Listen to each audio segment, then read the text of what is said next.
Si tu investis, mais que tu doutes souvent, si tu te demandes régulièrement si tu fais bien, si tu as parfois envie d'arrêter sans trop savoir pourquoi, cette vidéo est faite pour toi. Pas parce que tu fais mal les choses, mais parce que personne ne t'a expliqué ce que tu étais censé ressentir en investissant sur le long terme. Aujourd'hui, clairement, on va pas parler de conseils techniques. Je vais t'expliquer pourquoi est-ce que finalement douter, c'est presque inévitable. Et pourquoi ça ne change rien en ta capacité à réussir. Pour moi, le doute s'installe en tant qu'investisseur quand finalement on fait tout correctement.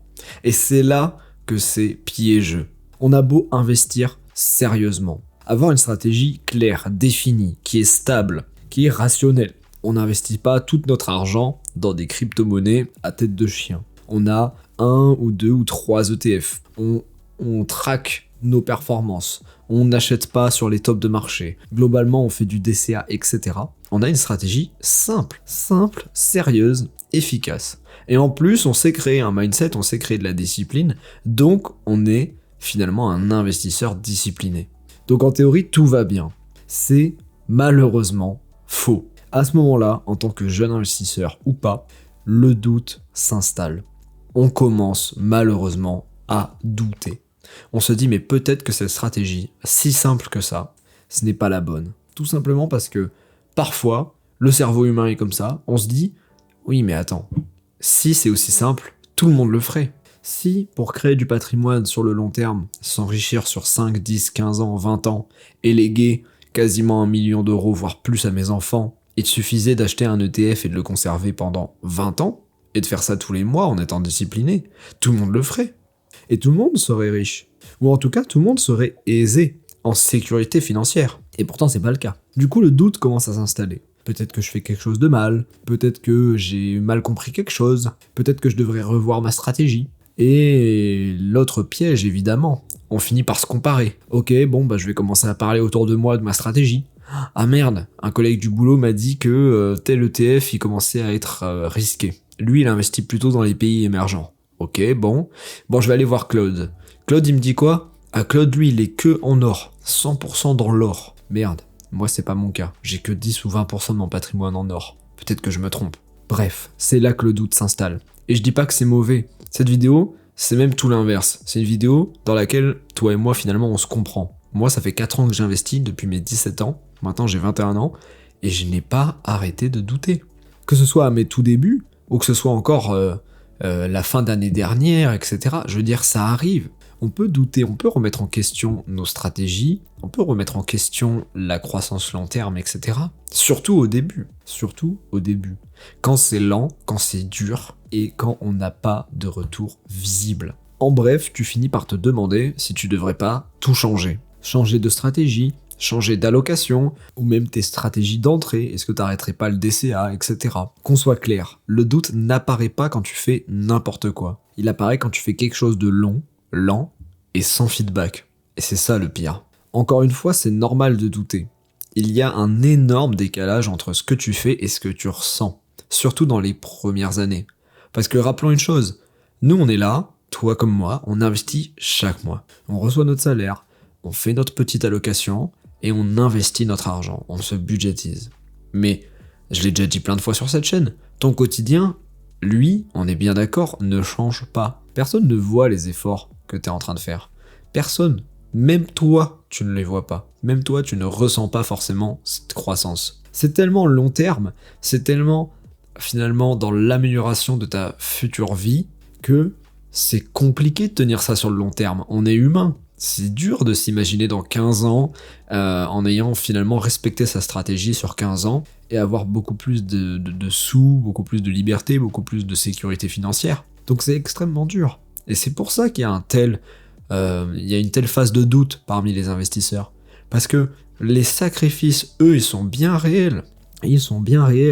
Moi, je vais me servir de mon exemple. Quand tu gagnes 2100 € par mois, un petit peu comme moi finalement. Moi ça varie, tu vois, je suis entre 1009 et 2100. Mais que j'investis chaque mois entre 300, parfois c'est que 300, quand j'ai des grosses galères, des gros imprévus, et parfois c'est 700. Forcément, soyons honnêtes, ça reste un sacrifice. C'est pas parce que j'ai un mode de vie assez frugal je dépense pas trop mon argent, à part dans des voyages, mais je suis pas très matériel, je suis pas très finalement bien de consommation classique. C'est pas pour autant que c'est pas dur. C'est pas pour autant que la vie serait quand même pas plus simple sans investir.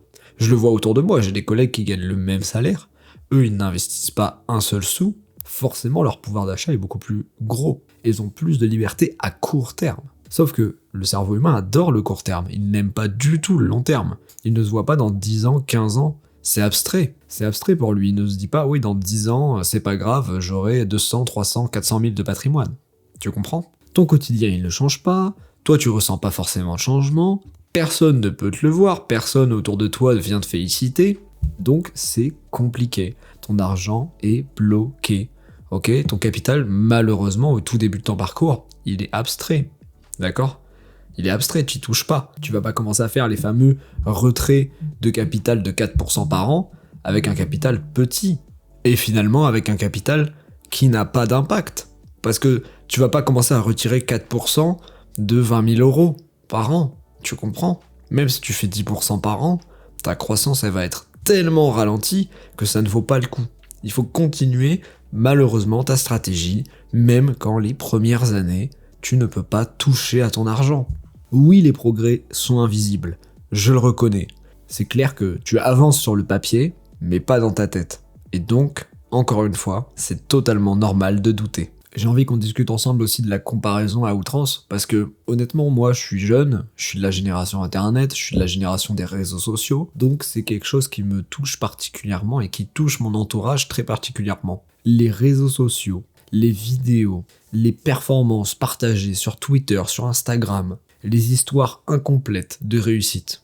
Des mecs qui ne racontent que les bons moments, qui racontent que les bonnes actions, les bons placements, les bons trades. Malheureusement, il y a de quoi devenir fou, ok?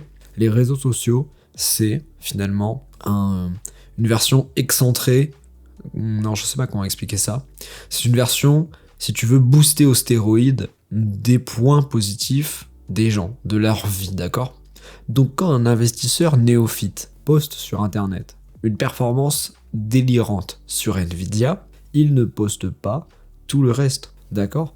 Et on n'a pas l'histoire complète, ok? Peut-être que, littéralement, c'est sa seule position. Peut-être que son capital est faible. Peut-être aussi que, tout simplement, on n'en a rien à foutre. Chaque humain est différent, chaque histoire est différente. Tu ne vivras jamais la même histoire financière qu'un autre, d'accord? Donc oui, si ça se trouve, toi, t'as pris un chemin plus sécurisé, moins rapide, moins boosté aux stéroïdes, mais beaucoup plus safe. Peut-être que ce mec-là, tu ne l'as pas rencontré dans la vraie vie. Peut-être que si tu partages un café avec lui, tu vas te rendre compte qu'il est stressé, qu'il dort mal la nuit, ou alors tout simplement que c'est un espèce de parieur. Ok, peut-être qu'il n'a aucune connaissance financière, qu'il n'a pas les moyens intellectuels, de formation, ou même le mindset qu'il faut pour conserver son patrimoine sur le long terme et qu'il va enchaîner les mauvaises décisions. Donc les réseaux sociaux, finalement, je dis pas que c'est le mal absolu. Évidemment que non, on peut s'y informer, on peut rester finalement connecté aux news, on peut trouver des bons créateurs, comme moi, au passage, donc n'hésite pas à t'abonner. Et bien sûr, voilà, ça permet d'entretenir des relations, etc. Mais évidemment qu'il y a cette tendance finalement malicieuse un petit peu de se comparer tout le temps. Toi, tu compares ton processus réel à des résultats qui sont filtrés, d'accord? Les histoires et les résultats que tu vois sur le net, elles sont filtrées. Le doute, en majorité, ne vient pas forcément de ton portefeuille. Il vient plutôt de ce que tu regardes trop souvent. D'ailleurs, j'aimerais te dire un truc. Le doute, ce n'est pas un signal d'échec. Encore une fois, c'est normal de douter. Le cerveau cherche du feedback, ok? Et l'investissement, tout simplement, n'en donne pas. Donc forcément, ton cerveau commence à paniquer et il invente des alertes. Il invente des problèmes. Il te dit « Ouh là là, fais attention, t'as pas de feedback court terme, ce que t'es en train de faire ne marche pas. » Douter, ce n'est pas un signal d'échec. Ok? On est humain dans un processus très long terme. Alors douter ne veut pas forcément dire que t'es en train de mal investir. Ok? Il y a forcément une nuance à apporter à cette vidéo. Oui, tu as le droit de douter sur, par exemple, des stratégies, des process. Mais moi, ce que j'essaie de t'expliquer, c'est que si tu es dans cette position tout le temps, tu vas finir par arrêter l'investissement, ou te torturer, ou passer des heures et des heures par jour à essayer de trop optimiser, à essayer de revoir des connaissances que tu avais déjà acquises, etc. Donc, douter purement et simplement en stress d'une stratégie bien actée, bien fondée, c'est débile. Douter parce que de temps en temps, tu as besoin de faire un refresh tous les 6 mois, hein, par exemple, tous les 6 mois, 1 an, c'est normal. Là, c'est compréhensible. Mais tu n'as pas le droit de douter tous les jours, toutes les semaines, même une fois par mois. Tu as une stratégie claire et précise que tu es censé suivre. Ton cerveau, c'est un petit peu ton ennemi à court terme, d'accord ? Il te fait croire que douter, c'est mal investir. Mais ce n'est pas le cas. Il est juste perdu et il ne comprend pas forcément dans quel jeu tu t'aventures quand tu veux t'enrichir dans un processus long terme. Entre nous, hein, si tu ne doutais jamais, ce serait même inquiétant. Donc finalement, respire, ok ? Moi je doute, n'importe qui doute. Warren Buffett a douté, tous les plus grands investisseurs de ce monde doutent. C'est normal, encore une fois.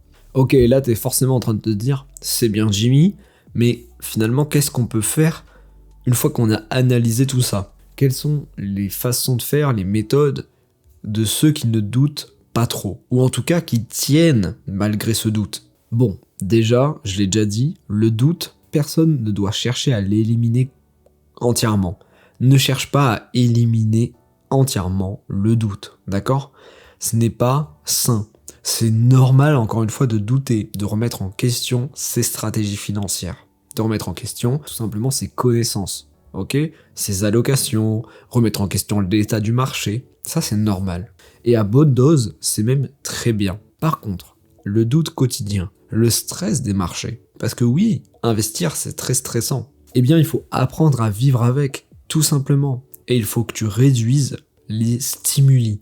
D'accord ? Tout ce qui est comparaison à outrance, tout ce qui est réseaux sociaux, avec des informations débiles, avec, encore une fois, de la comparaison, des partages de résultats, telle news d'action qui a fait plus 4000% pendant que toi t'as fait plus 12 ou 13%, il faut se calmer avec tout ça.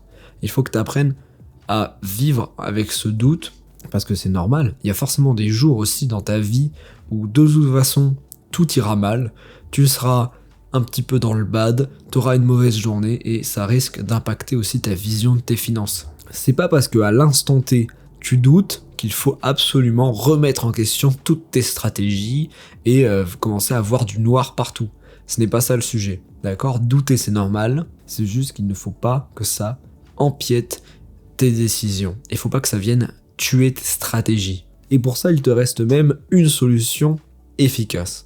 Il faut que tu simplifies tes décisions, tes stratégies. En investissement, je pense sincèrement que 20% des actions apportent 80% des résultats. Donc si tu appliques un vrai système Pareto dans ta vie, tu vas commencer à voir la lumière, d'accord ?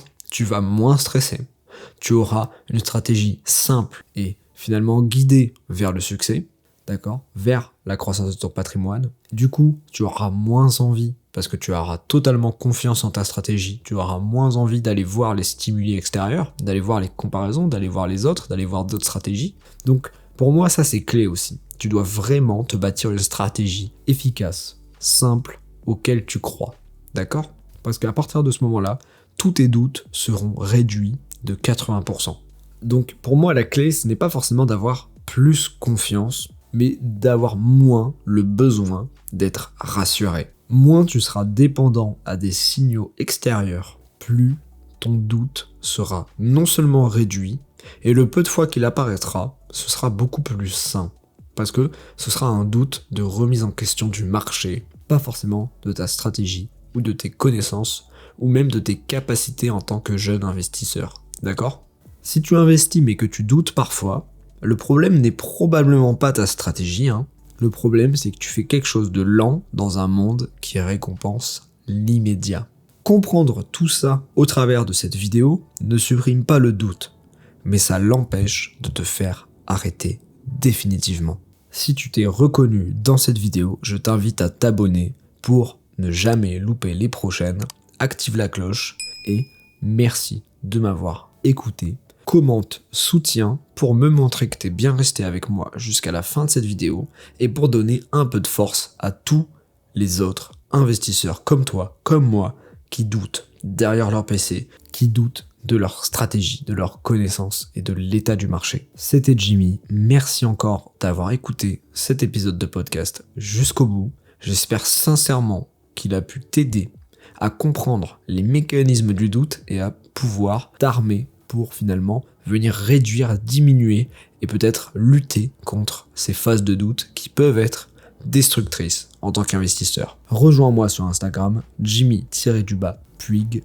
On se retrouve dans 3 jours pour une vidéo qui parlera des optimisations inefficaces dans l'investissement et de pourquoi finalement j'ai décidé d'arrêter de trop optimiser. Ciao.